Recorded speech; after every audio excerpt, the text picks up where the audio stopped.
मंच के सामने उपस्थित मकंदपुर पंचायत एवं बेलथू पंचायत के सम्मानित जनता, माता एवं बहनों, बहुत खुशी की बात है कि हम लोग इस हरपुर या यूं कहें कि शाहकुंड प्रखंड में आए हैं। और सही बात है, यदि मैं अपने तरफ से कहूं तो मुझे सिर्फ यह पता था कि हरपुर बेलथू एक ही गांव है और बेलथू में 10-15 घर मंडल जी हैं।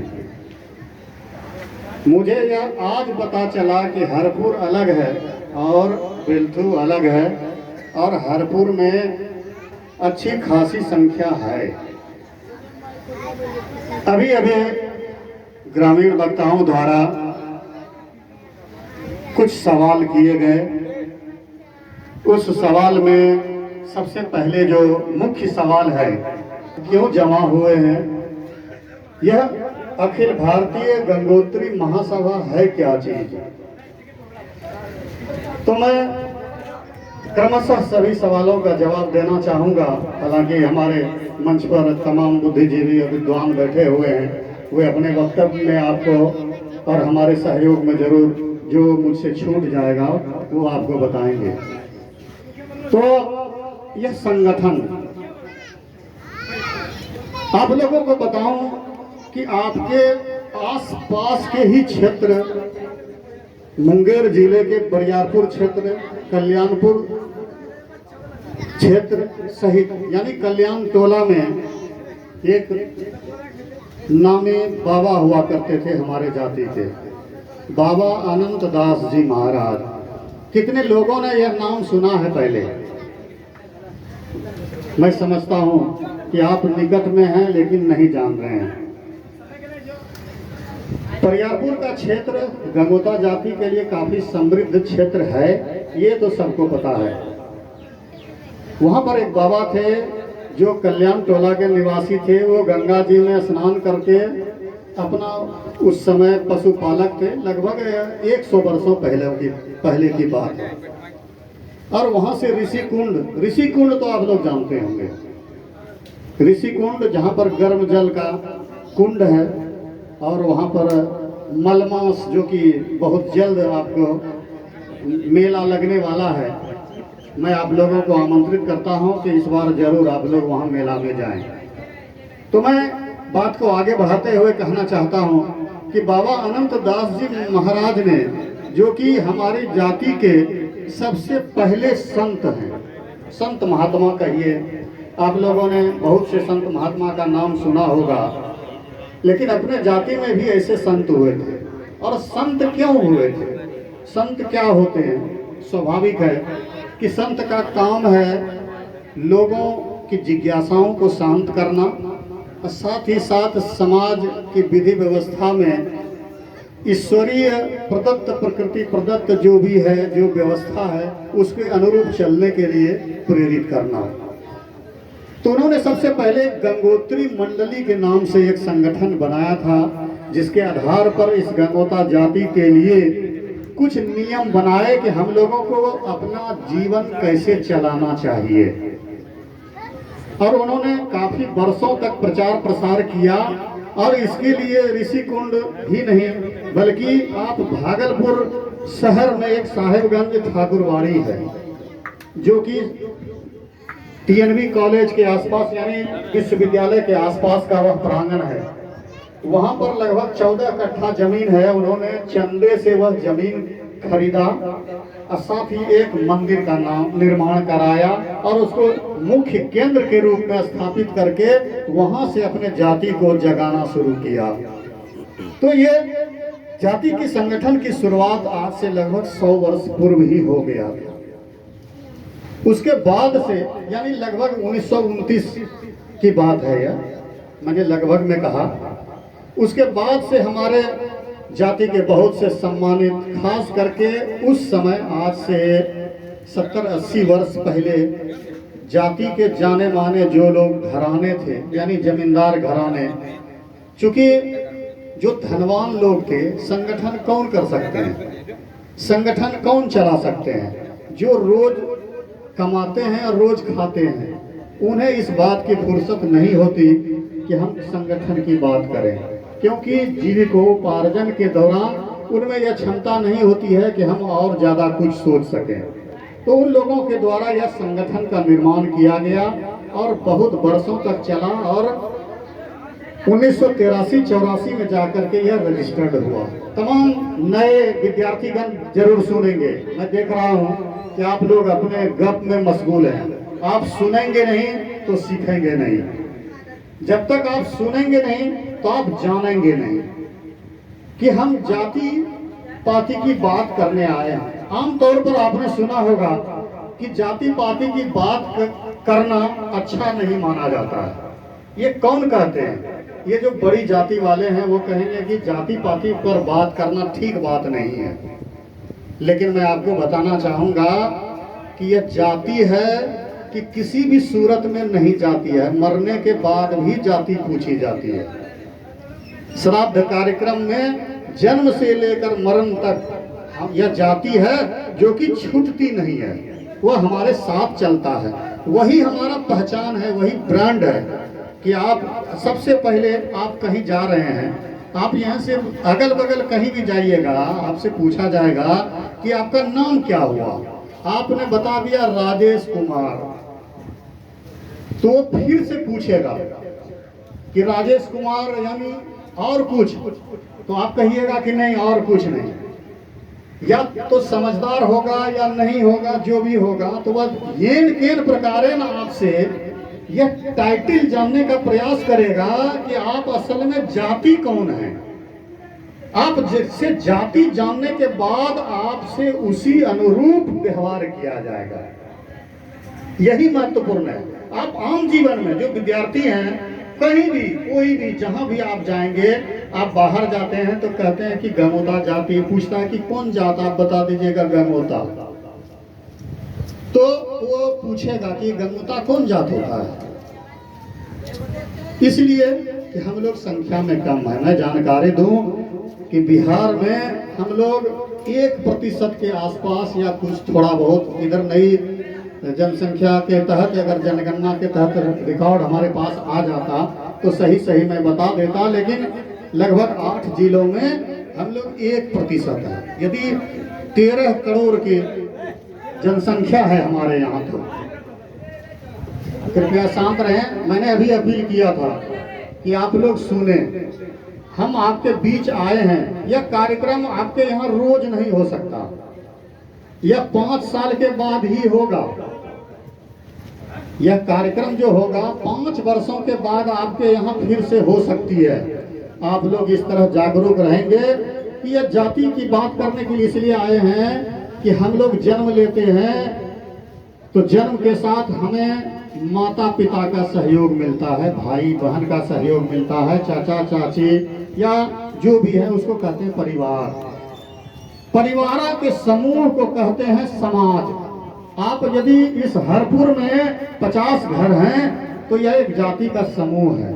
समूह किस काम में आता है, संगठन क्यों जरूरी है, अब मैं वह बताता हूँ।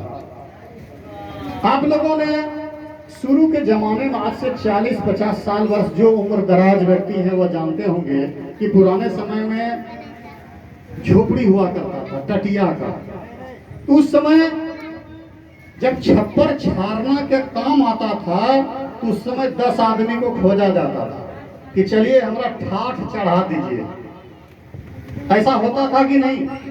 आज जो नए जन्म लिए हैं जो बच्चे, उसने नहीं देखा है, लेकिन जो 50 वर्ष के व्यक्ति है वो इस बात को जानते होंगे कि पहले ठाठ चढ़ाने के लिए, नाद घसकाने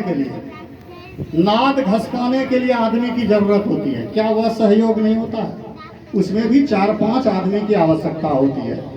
पहले हमारे गांव में था कि लोग नया जब छत ढलाई करते थे तो गांव समाज को संगठित करके उनसे सामूहिक रूप से ढलाई का काम करवाते थे और उसके बदले में सिर्फ भोजन कराते थे। वह भी एक सामूहिक कार्य था, अर्थात समाज में एक दूसरे की आवश्यकता हम लोग बनते थे एक दूसरे के लिए। तो यह समाज का निर्माण इसीलिए हुआ है कि कोई मजदूर है और कोई अमीर है। मजदूर अमीर के खेत में काम करता है, उससे मजदूरी मिलता है, जिससे हमारे समाज की अर्थव्यवस्था चलती है। हमें अपना जीवन जीना है तो कैसे जिएंगे? हमको धन चाहिए जीवन जीने के लिए। धन हमको व्यापार से आता है, कृषि कार्य करने से आता है, या नौकरी से आता है। नौकरी करने के लिए, व्यापार करने के लिए, कृषि कार्य करने के लिए शिक्षा की आवश्यकता होती है। कहते हैं कि हर हाल में बिना शिक्षा के कुछ भी संभव नहीं है। आज जो हम लोग आए हैं मूल रूप से कि विकास में हम लोग एकत्रित होकर के किस प्रकार एक दूसरे के भागीदारी में निभा सकते हैं। एक महोदय ने सवाल किया था कि उद्देश्य। अब उद्देश्य की चर्चा इसलिए कि सबसे बड़ी बात है कि हम लोग हर कोई हर मामले में बलवान नहीं होता, हर कोई ज्ञानवान नहीं होता है। बहुत कम लोग होते हैं जो हर तरह से वाण युक्त होते हैं। लेकिन कहते हैं कि गुरु गोविंद दो खड़े काके लागो पांव, बलिहारी गुरु आपने गोविंद दियो बताए। यह सत्संग में कहा गया है। क्यों कहा गया है? यदि आप किसी चौराहा पर खड़े हैं, चार जगह रास्ता जा रहा है, जो ज्ञानी पुरुष है वो आपको रास्ता बता देते हैं, तो आप सही जगह पर सही रास्ते पर चले जाते हैं। यदि वह आदमी सही मानसिकता का नहीं रहा, वह आपका अपनत्व वाला नहीं रहा, गलत रास्ता पकड़ा देगा, तो आप गलत जगह चले जाइएगा। तो ठीक उसी प्रकार से इस संगठन के बल पर हम लोग ये चाह रहे हैं कि समूचे जाति का संगठन हो जाए, जिसमें महत्वपूर्ण रूप से प्रथम रूप से हम लोग शिक्षा के क्षेत्र में आपका विकास कैसे हो। हमारी टीम में एक से एक विशेषज्ञ मौजूद हैं। आप जान रहे हैं कि अपनी जाति में एक से एक गांव है जो हर तरह से मजबूत स्थिति में है। वहां पर तरह तरह के विद्वान लोग हैं। उनसे जहां कमजोर है उनको वहां से हम मदद दिलाएंगे। कृषि करना है, कृषि का विशेषज्ञ हमारे पास मौजूद है। आपको उस संगठन के माहौल में हम आपको कृषि क्षेत्र में आप कैसे विकास कर सकते हैं, व्यापार के क्षेत्र में आप कैसे विकास करते हैं, ये सारे चीजों की जानकारी मुहैया कराएंगे इस संगठन के माध्यम से। इस संगठन के माध्यम से राजनीति आप कैसे करेंगे, क्या करना उचित रहेगा, इस पर आपको हम लोग गाइड करेंगे। आप संगठन से जुड़िएगा। इसका सोशल मीडिया का बहुत बड़ा ग्रुप बना हुआ है। इसके माध्यम से समूचे जाति में क्या हलचल हो रहा है, 100 गांव के लोग उसमें जुड़े हुए हैं। आप संगठन में आइएगा तो आपको नवीन जानकारी मिलेगी। अब उद्देश्य में से एक उद्देश्य हमको यह बताना चाहता हूं मैं कि आप लोग चाहते हैं कि हमारा बच्चा अच्छा से पढ़े।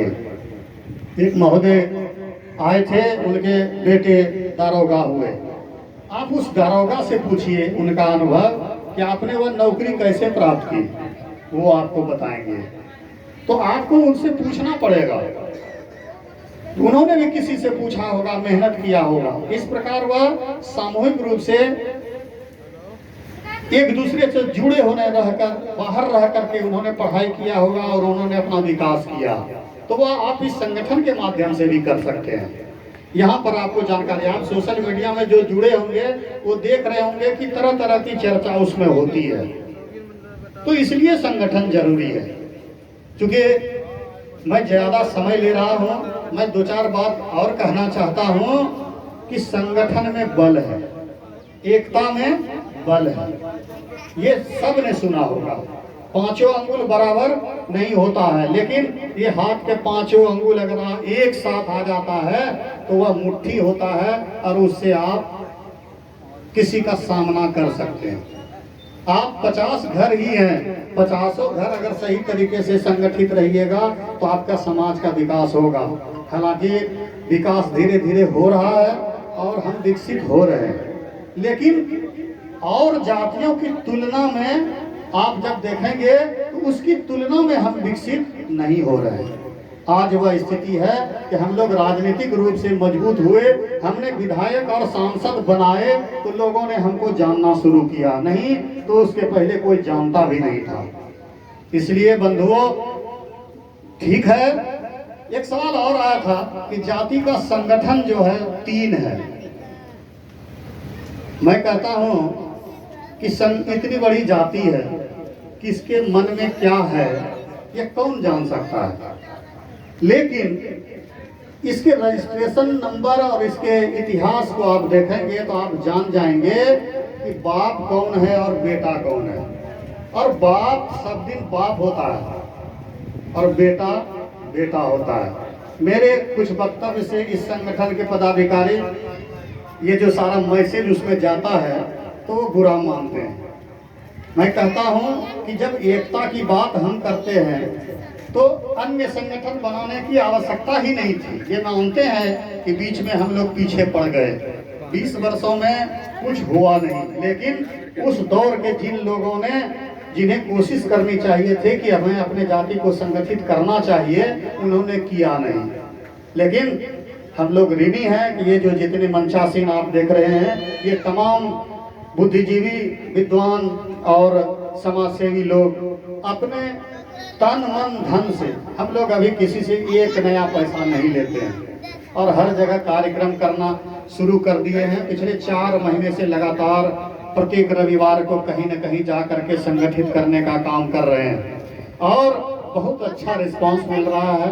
एक से एक दिग्गज गांव पंचायत में गए, जहां लोगों ने शुरुआती दौर में काफी तंज कसा, बहुत सा सवाल किया, लेकिन बाद में उन्हें भी यह महसूस हुआ कि निश्चित रूप से हमें संगठित होना चाहिए और संगठन में ही बल है। तो इस प्रकार आप आज जमा हुए, ये बहुत खुशी की बात है और कम है कोई गम नहीं है। उससे कोई फर्क नहीं पड़ता है कि आप संख्या में कम हैं, आप में ही दम है, इसलिए आप यहाँ जमा हुए हैं। आप में वह चाहत है। स्वाभाविक है कि जो भरा रहता है ना, वह जिसका पेट भरा रहता है उसको गम नहीं रहता। आप मूल रूप से थोड़ी दूरी पर हैं, क्योंकि गंगोता जाति के जमात में आप सीधे सीधे शामिल नहीं हैं। जो लोग मुख्य धारा में मेन लाइन यानी रेलवे लाइन और रोड लाइन में हैं, वो अपने आप को श्रेष्ठ समझें। लेकिन मैं समझता हूँ कि आपने हम लोगों को आमंत्रित करने का काम किया, संगठन में रुचि दिखाई और आज यहाँ जमा हुए, इसके लिए मैं तमाम लोगों का तहे दिल से शुक्रिया अदा करता हूँ। बहुत बहुत धन्यवाद।